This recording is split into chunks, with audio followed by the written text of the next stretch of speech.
Nana Armel Assumption, groupe Laborantin. Salut, moi c'est Paris Steven du groupe Laborantin. Nous allons vous lire le DRS4 du 10 mai. L'intégrité personnelle. Que l'intégrité et la droiture me préservent car je compte sur toi. Psaume 25, 21.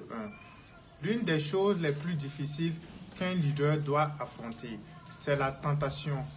Dieu attend d'un leader qu'il fasse preuve d'un degré élevé d'intégrité personnelle, bien que l'ennemi veuille l'induire de son mieux à faire autrement. Dans Josué 7, nous lisons qu'après la conquête de la ville vigoureusement fortifiée de Jéricho, les Israélites furent vaincus par une petite ville appelée Haï.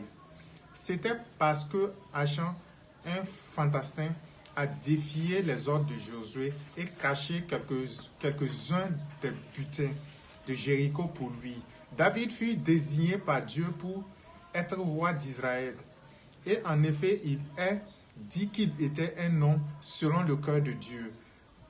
Cependant, David fut non seulement tenté et il commit l'adultère avec Bathsheba, mais il s'assura que son mari soit tué au combat.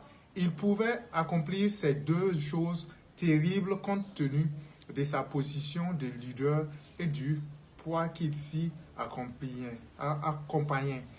Quand Nathan confronta David à son péché, il se repentit.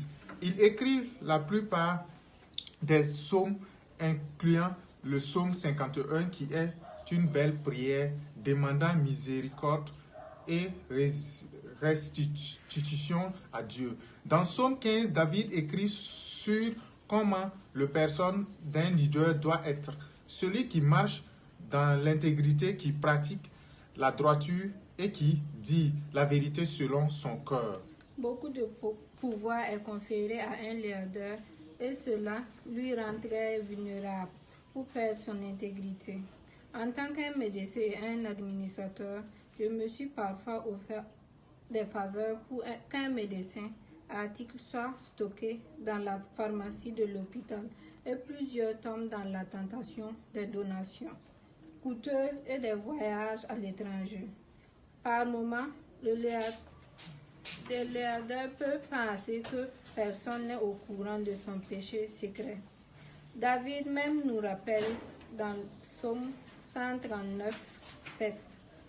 Où irai-je loin de ton esprit? Et où fuir loin de ta face?